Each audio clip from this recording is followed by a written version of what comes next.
sampaikan ke Pak Gubernur, jangan main ngomong-ngomong doang. Dengarkan bosnya ngomong-ngomong doang gitu. Maksud saya dan para bapak-bapak di sini sebagai pembantu gubernur juga tolong disampaikan ke Pak Gubernur, jangan main hajar-hajar saja gitu. Semua ada mekanismenya. Jangan cuma hajar dan dikeluarkan pergub untuk apa seperti itu. Saya merasa tidak enak kemarin pas lihat TikTok Mas Bayu sebagai Dewan dari Perwakilan Dapil 11, terutama Kabupaten Subang. Sepertinya tidak mendukung gubernur kita ini KDM. Viral di TikTok, kritik KDM anggota Dewan didatangi Kades. Bayu Satya Prawira, legislator Provinsi Jabar ini mengkritik keras terkait kebijakan Gubernur Jabar KDM hingga viral di medsos. Oke, seperti apa perdebatannya dan mau apa sih seorang Kades ini? Kita tonton bersama. Mas Bayu sehat? Alhamdulillah sehat walafiat. Saya langsung aja Mas Bayu, saya udah nggak sabar ini. Oh iya. Saya merasa tidak enak kemarin pas lihat TikTok Mas Bayu sebagai Dewan dari Perwakilan Dapil 11, terutama Kabupaten Subang. Yang mana? Oh, saya orang Subang. Mas Bayu sepertinya tidak mendukung gubernur kita ini KDM. Ini harus saya luruskan. Jadi begini Pak Kades, saya ini Dewan, nggak mungkin saya tidak mendukung KDM. Karena komentar saya itu membuktikan bahwa saya sayang dengan gubernur, saya sayang dengan pemimpin yang sekarang. Makanya saya berkata di situ, jangan sampai gubernur dicopot karena hal administratif. Nah, itu ada alasannya Pak Kades. Tapi begini Mas, saya ini sebagai kepala desa ya, setidaknya saya juga sebagai pengagum berat seorang KDM. Ya. Jadi ada ketersinggungan saya sebagai masyarakat di sini. Saya bukan berbicara sebagai kepala desa, Mas. Ada ketersinggungan pembicaraan masalah jangan dicopot gara-gara hal administratif. Jadi kalau menurut saya gubernur yang sekarang ini, menurut saya nih Mas ya, mohon maaf Pak Dewan, sangat luar biasa. Setuju. Tidak ada satupun saya yakin gubernur di provinsi lain yang seperti KDM. Ya. Beliau turun ke lapangan menyelesaikan masalah langsung dengan finansial. Saya pribadi Mas, sebelum KDM menjadi gubernur, beliau masih sebagai Dewan dan waktu itu sebagai konten kreator, saya melakukan hal-hal yang seperti beliau lakukan. Saya turun ke bawah, tapi saya tidak bisa langsung menyelesaikan masalah hubungannya dengan finansial. Ini beliau begitu hebatnya menggunakan uang pribadi, hasil dari kontennya, memberikan ke warga langsung. Itu sangat luar biasa. Justru administratif dari mana? Ini kan uang pribadi. Itu dia makanya beliau ini kan bagus turun langsung menyelesaikan secara aktual sesuai di lapangannya. Tapi kan juga ada hal-hal yang harus ditempuh dulu. Misalnya ada penggusuran. Itu kan harus dilihat efek-efeknya. Oke, memang misalnya warga salah nih. Ya. Digusur. Ya. Tapi kan ini juga kita harus pikirkan. Ini warga mau makan dari mana lagi kalau tempat usahanya digusur. Tapi ada uang penggantian. Ya kan, tapi juga kerugiannya juga banyak. Oke, setidaknya kan relokasilah kemana gitu. Jangan main dihajar-hajar aja. Ini ada banyak hal yang harus ditempuh. Begitu. Itu contoh kecilnya. Ya.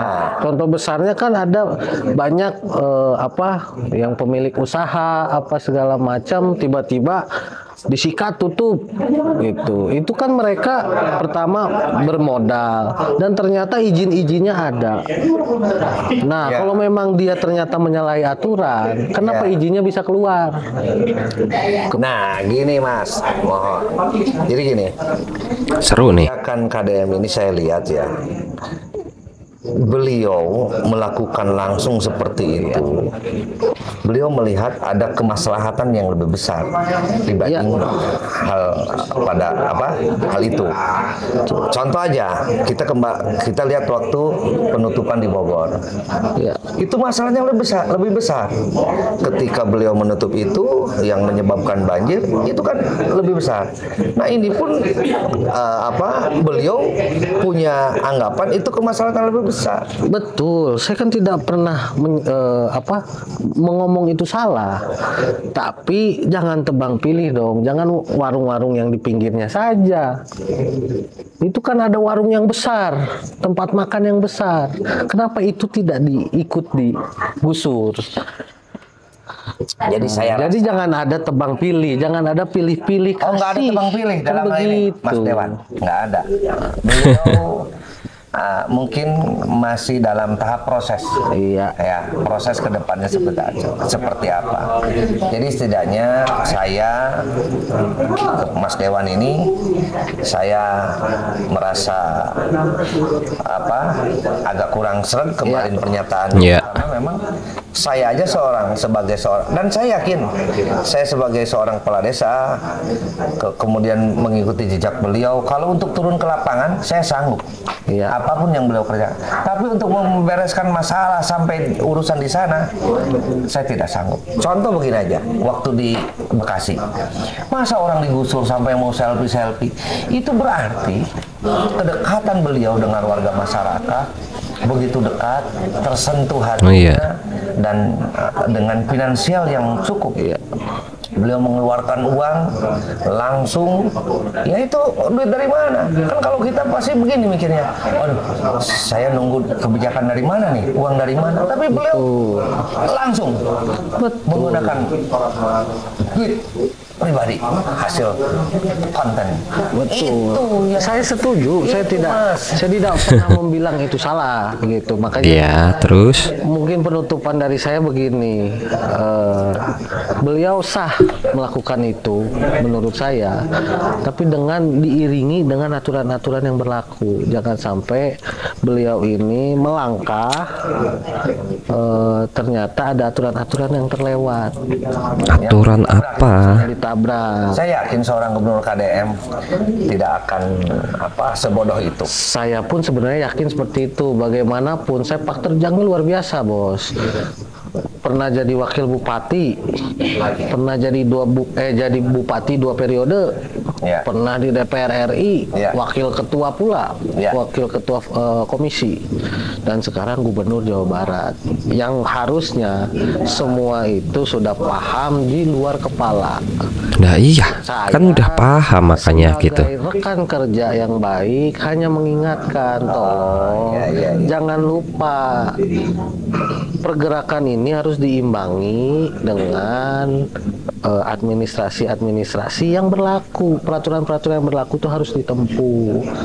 Jangan tapi saya ingatkan main tindak saja. Mohon. Kadesnya udah greget. Terakhir kejadian Dauan.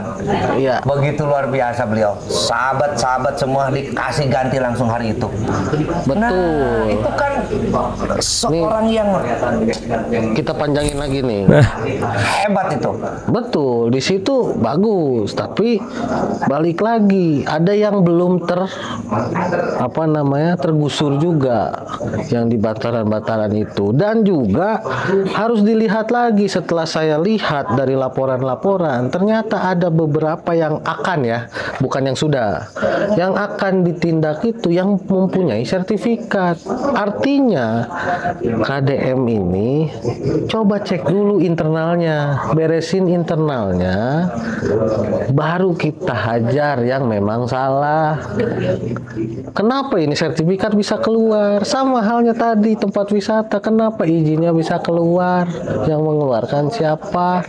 Itu dulu tindak. Kenapa bisa begini? Akarnya dulu kita cari, cabut pokoknya atau daunnya gampang kita cabut, tapi akarnya belum tentu gampang untuk dicabut. Sini kalau menurut saya sih, menurut pandangan saya, kalau mau sikat nggak perlu ke akarnya dulu, kita sikat dulu yang ada, baru ketika udah yang ada disikat, barulah nanti akan ketemu akarnya. Biasanya seperti itu ya. Contohnya maling nih, penjahat atau begal ya, nggak ketemu ketua begalnya, kita sikat dulu yang gampang ya, anak buahnya. Dan setelah anak buahnya itu ketangkap, bisa dikembangkan dari anak buahnya siapa saja anggotanya dan siapa ketuanya. Seperti itu yang disebut kita nggak perlu langsung ke akarnya ya, buahnya dulu. Ketika kita udah menemukan buahnya, tinggal cari pohonnya. Ketika udah dapat pohonnya, kita akan tahu akar-akarnya. Itu bisa jadi seperti itu tekniknya ya. Ya mungkin karena ketidaksetujuan dewan ini ya, hingga akhirnya ya tetap berkelit, tetap punya alibi ke sana ke sini untuk menyudutkan dan dengan dalil mengingatkan. Oke, ya silahkan komen di kolom komentar menurut kalian gimana tentang dewan tersebut ya. Kita lanjut, masih ada berapa menit nih.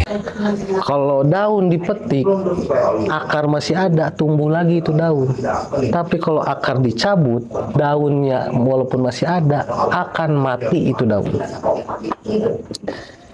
Ini yang kejadian baru mau kan?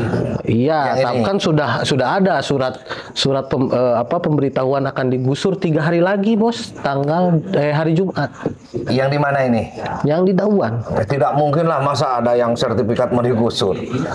Kenyataannya mereka mendapatkan surat teguran dari UPTD Balai apa tadi saya lupa. Gampang, tinggal digugat aja kalau memang punya sertifikat. Oh iya, itu saya sarankan begitu, kurang lebihnya begitu. Gitu, intinya beginilah Pak Dewan. Terima kasih. Iya. Mas Bayu sudah mau menemui saya. Senang. Saya jauh-jauh dari Subang sengaja datang, Mas. Pakai baju dinas pula. Luar biasa memang. Jadi ingin kejelasan seperti apa. Ya. Siap, Pak Terima kasih, Kades. Mas. Sama-sama Pak Kades. Terima kasih banyak. Kita Semoga sama-sama buat Subang Iya, dan siap. Jawa Barat Terima istimewa. kasih. Iya.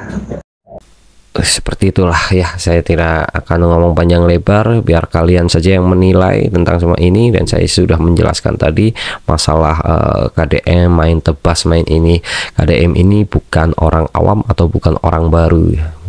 Beliau sudah malang melintang, menjadi bupati, menjadi wakil ketua DPRD RI bahkan, dan sekarang menjadi gubernur. Jadi sudah banyak pengalaman sekali ya, sudah sangat ngerti untuk main tebas, main sini, main gusur.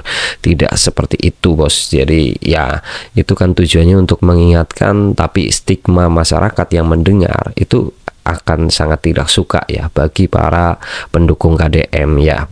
Berhati-hati aja kata-kata mengingatkan, tapi dengan nada, dengan sikap, semuanya bisa kelihatan oleh masyarakat yang ada di belakang KDM ya. Biarkan kalian yang menilai seperti apa, dan silahkan komen di kolom komentar ya. Saya sudah cukup sekian untuk berkomentar masalah ini ya. Maaf jika ada kata-kata yang salah atau kurang berkenan. Saya minta maaf sebesar-besarnya. Dan terima kasih sudah menyempatkan waktunya untuk menonton video ini. Sampai jumpa di video berikutnya. Bye.